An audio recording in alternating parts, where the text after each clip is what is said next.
This simulated car on a road is driving itself, and the car learned to do this just by watching me drive and keeping track of the edge of the road using these red simulated laser sensors. No direct programming, just machine learning. In this video, I'm going to take you through 4 activities that will get you to understand more about neural networks, training them, and this amazing control problem of getting a car to drive itself. Let's get started. In the first step of this exploration, so you can see we have a car driving around a square track, and I can use this slider to steer it as it goes.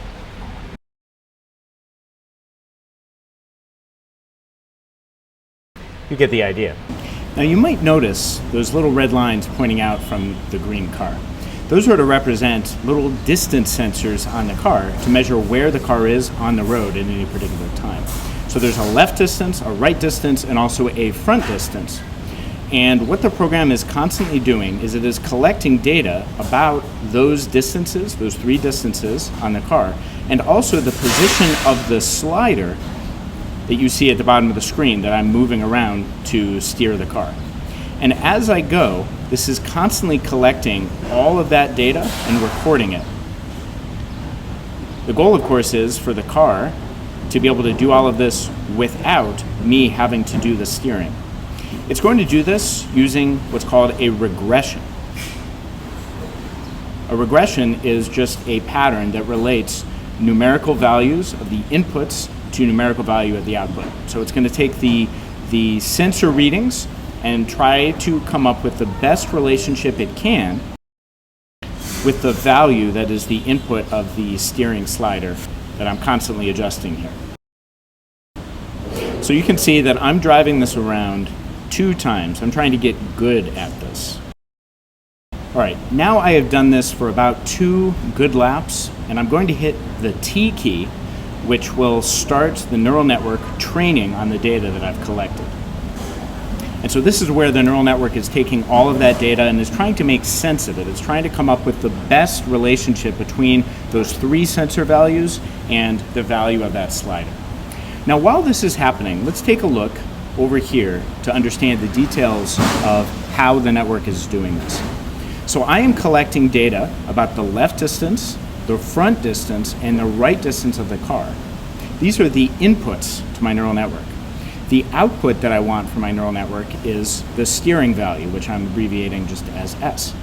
And as you see on the graph, this is trying to experiment, it's taking all of that data and is coming up with the best possible relationship so that the neural network can then use all of that data and how I was driving so that it can do it itself.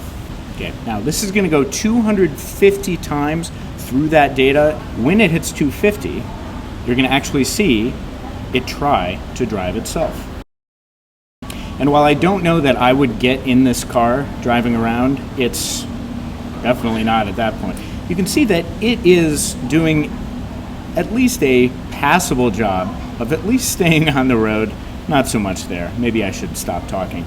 But this is where you come in. So you are going to do a better job of driving the car all the way around, give it 2 really good laps all the way around, and then see how well your network does on this track. When you are successful at this, when you have the best version of your self-driving car, you want to hit the S key, and this will save the trained network files to your computer. Make sure, because you're using Chrome, that you hit the allow so that this can download all 3 files to your computer that you'll use in the next step. This brings us to step 2. You can see same car, but different track now. This is just a circular track, and I have loaded in a trained version from step 1, and that's located here in the model directory. If you want, you can take your trained model from the previous step and upload it yourself by deleting this folder and then recreating it and uploading the model files to this directory. But you can see it's doing a pretty good job. This is something this car has never seen before. And the car is doing a great job of driving by itself all the way around. We can change the type of track just by changing the value of track mode. If, for example, you change it to My Path, you can click your own path and see how well the car does as it drives around. Or you can use Curvy path as the value of track mode and use a predefined curvy path that this car has never seen before to experiment and see how well it does. Now, there is something really interesting about this track. The car, as trained from the previous step, will always fail at the exact same spot.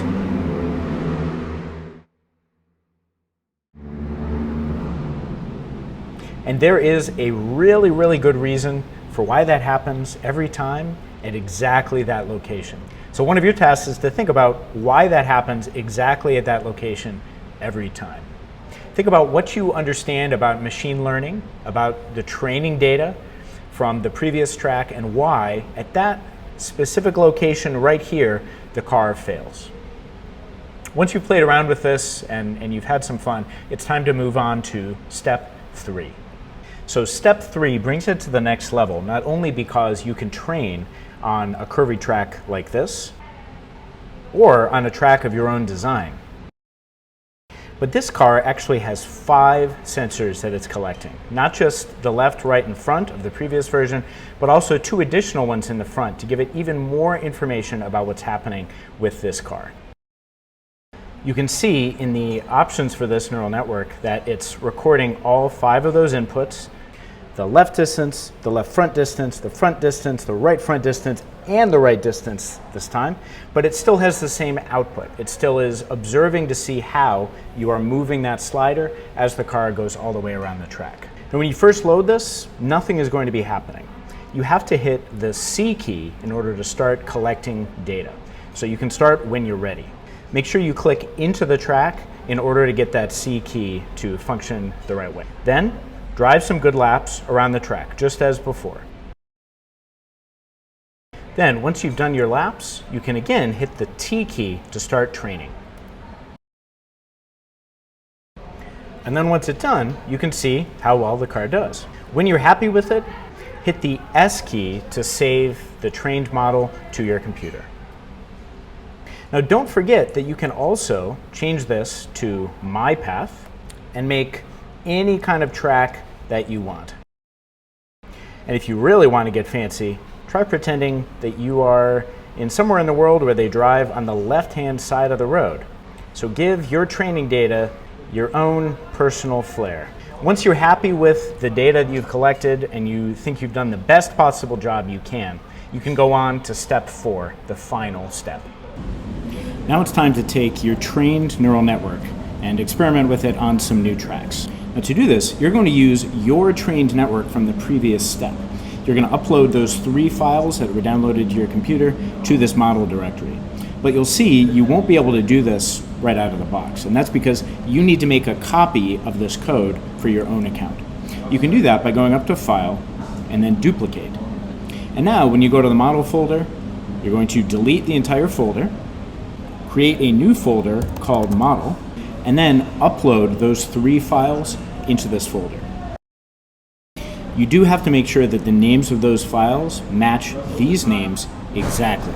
So make sure if there's any extra numbers or letters in the name that you rename it so it matches these 3. When you hit Run, you can see how well the car does as it's driving around that same curvy path that we used in the previous example.